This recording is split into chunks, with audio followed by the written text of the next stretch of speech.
주말에도 뉴스는 계속된다. 김치영의 뉴스 하이킥.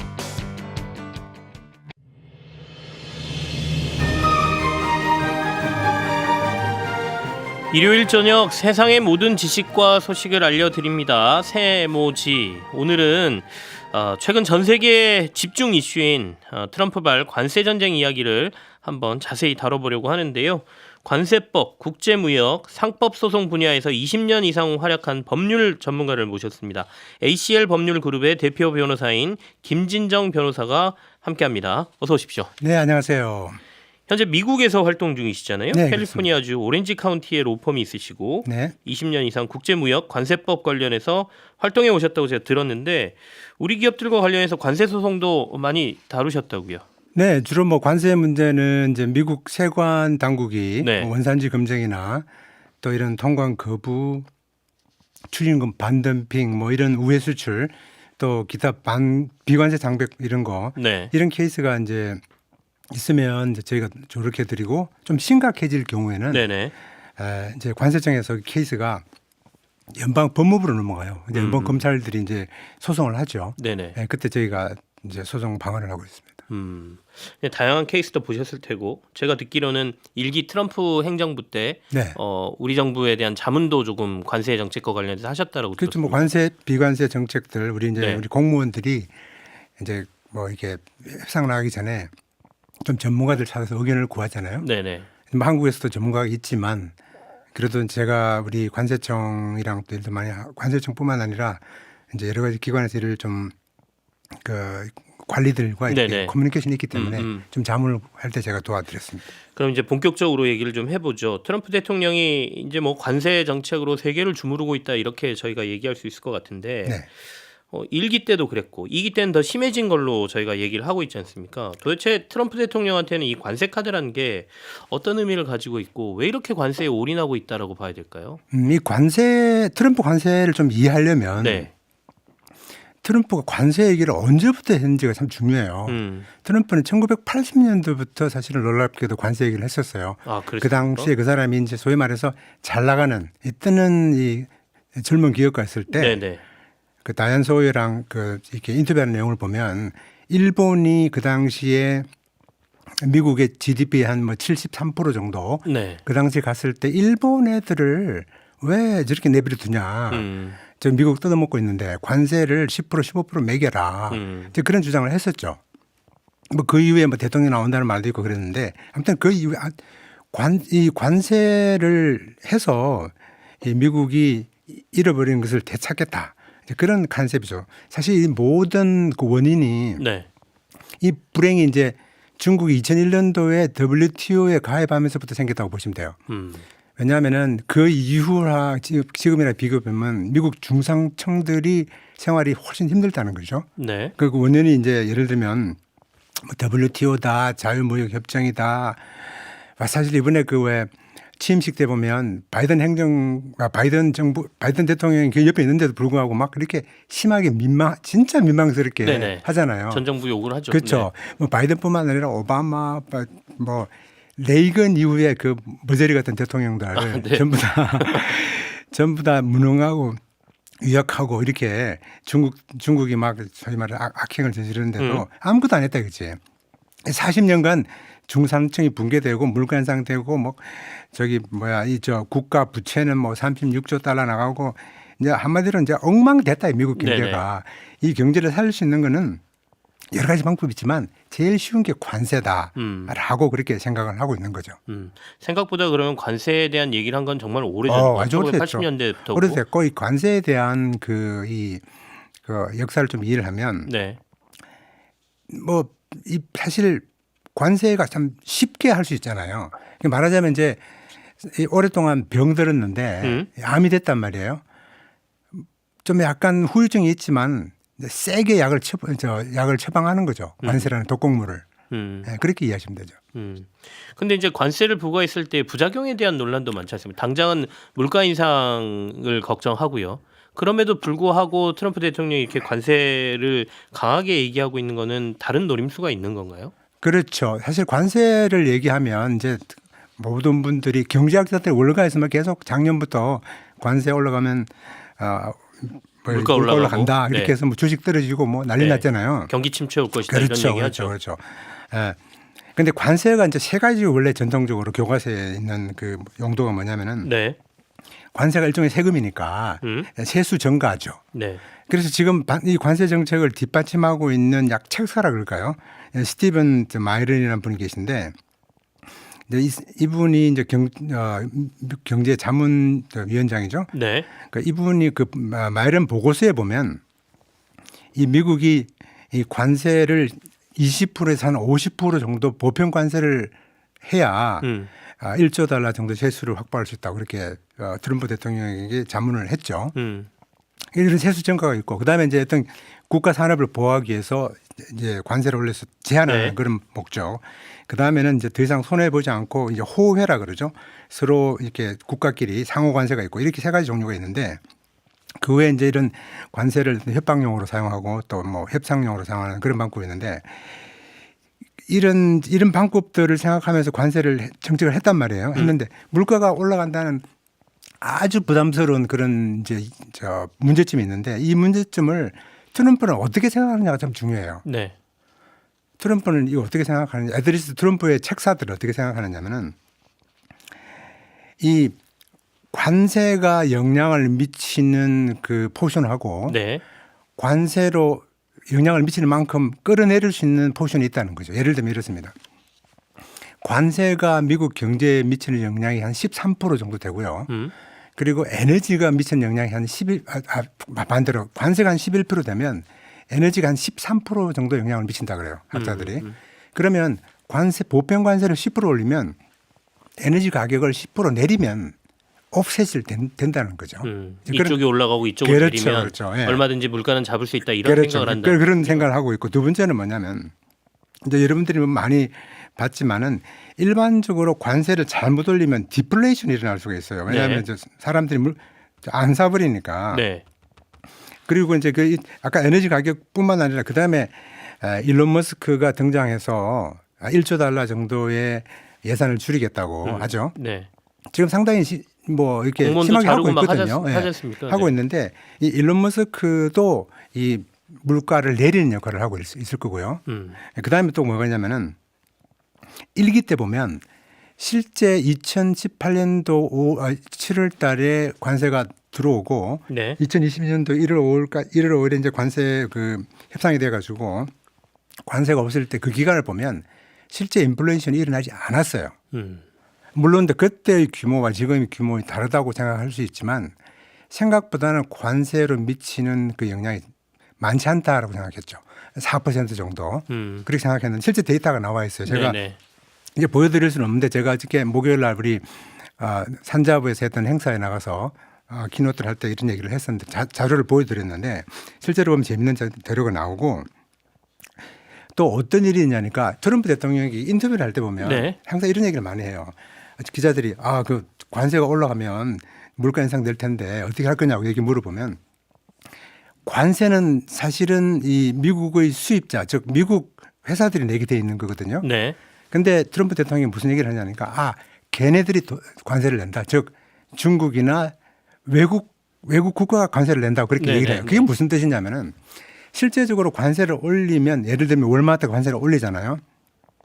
근데 월마트가 관세를 올리는 만큼 그 관세를 당한 나라들이 그 커런시 매니플레이션 해요.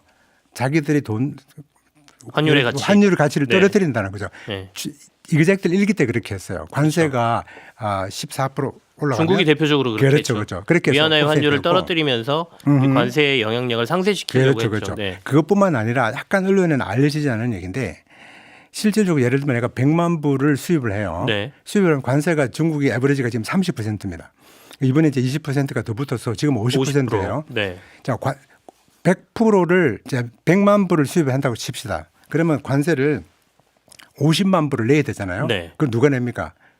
수입업자가 내죠. 이론적으로는 월마트가 내야 되는 네. 거죠. 미국의 수입업자가 그렇죠, 냅니다. 그렇죠. 그런데 이제 예를 들면 이제 중국 돈을 절하시키고 그 다음에 실제로 셀러가 즉 수출자가 네. 지금은 더 이상 월마트가 관세를 내는 조건으로 계약을 하진 않아요. 어떤 조건으로 계약하냐니까 DDP라 그래서 수출자가 다시 수입자가 돼가지고 네. 자기들이 관세를 알아서 한다는 조건으로 무역 계약을 해요. 그러니까 계약서상으로 벌써 관세를 중국이 내는 걸로 계약을 한다는 거죠. 사실상 그 부담은 미국 업자가 하는 게 아니라 중국에서 그렇죠. 그러니까 그 물건을 파는 네. 업자가 해야 된다는 관세 얘기죠. 수입의 한 43% 정도가 이 의류나 옷감이에요. 이런 옷들은 대부분 그렇게 계약을 합니다. 실질적으로 절반을 먹고 들어간다는 거죠. 결국에는 말씀하신 것처럼 실제로 우리가 일기 때 해보니까 관세의 영향력이 물가에 미치는 영향력이 경제학자들이 계산하는 것보다 그렇게 높지 않다라는 확신을 트럼프 대통령 갖고 있다는 거고. 그렇던데 실무전들은 또 네. 어떤 내용을 알고 있냐면은 이것도 이제 알려지지는 않은 내용인데 아까 중국 사람들이 50% 관세를 네. 실제로 내면 100만 불을 신고를 해야 되는데 신고를 그렇게 하질 않아요.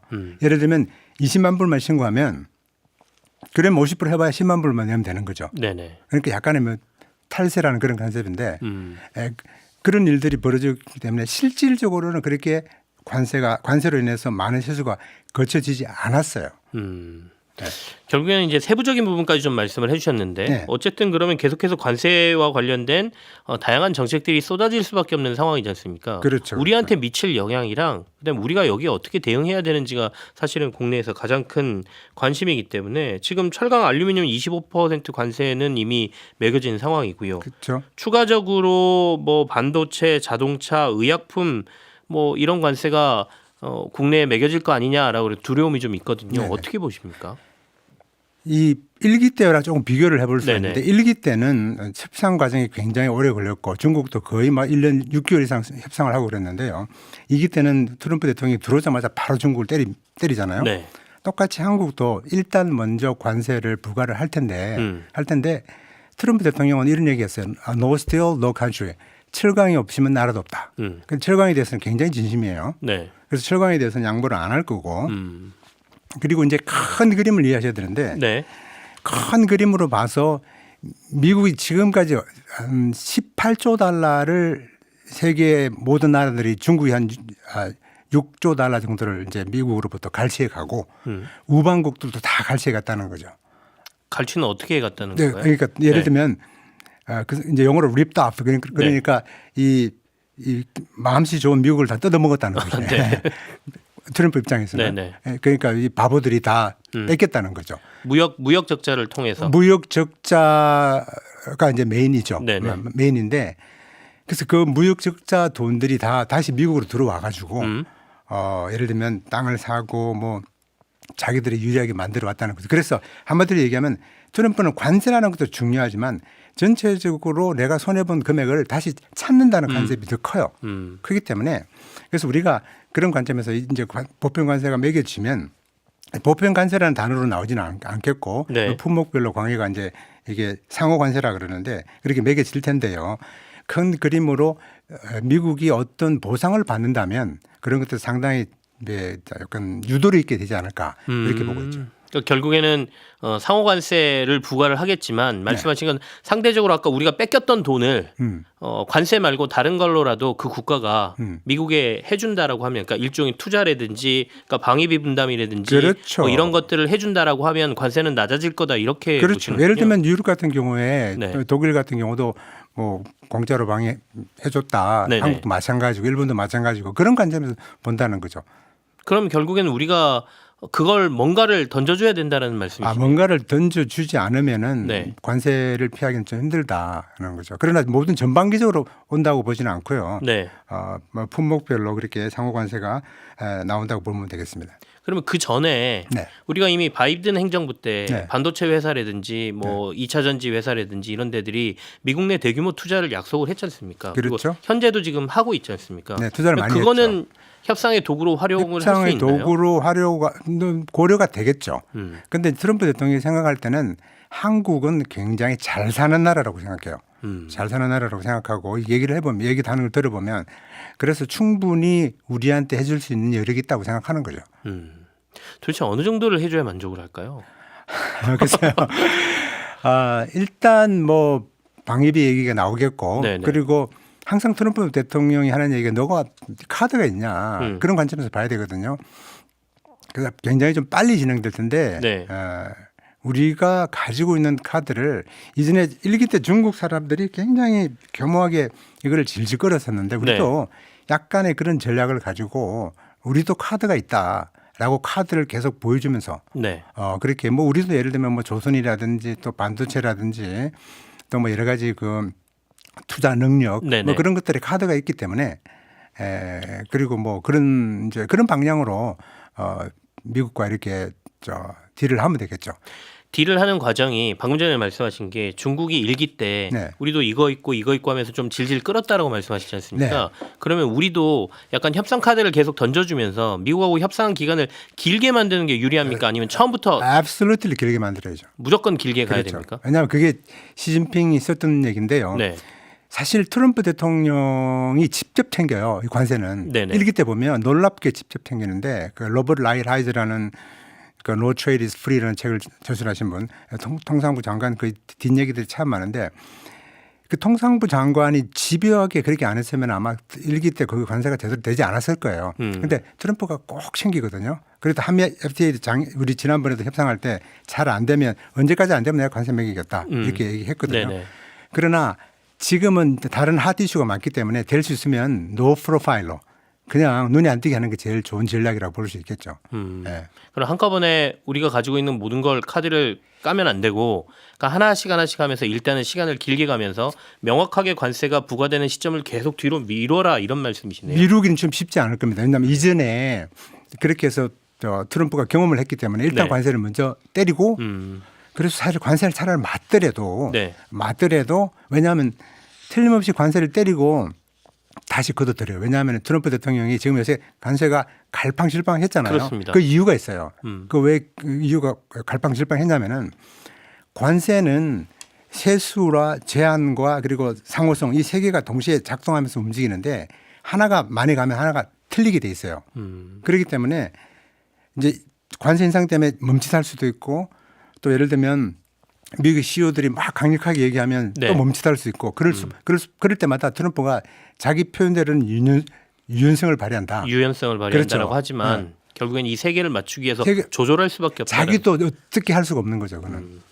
그럼 그건 어떻습니까? 트럼프 대통령이 우리나라에게 알래스카 가스전 참여를 촉구를 했지 않습니까? 이거는 저희가 받아야 되는 카드입니까? 어떻게 보세요? 그것도 뭐 정치적인 견해니까 제가 말씀드리지는 적절한 건 아니라고 생각하지만 네네네. 뭐 이런 그냥 경제적인 관점에서 본다면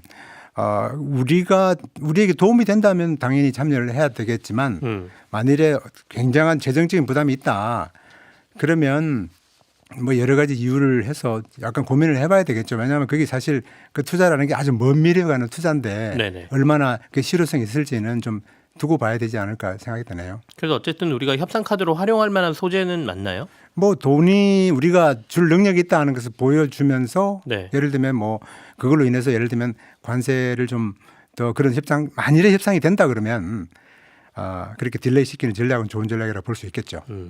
트럼프 관세 정책은 결과적으로는 성공할 거라고 예상하십니까? 어떻게 보세요?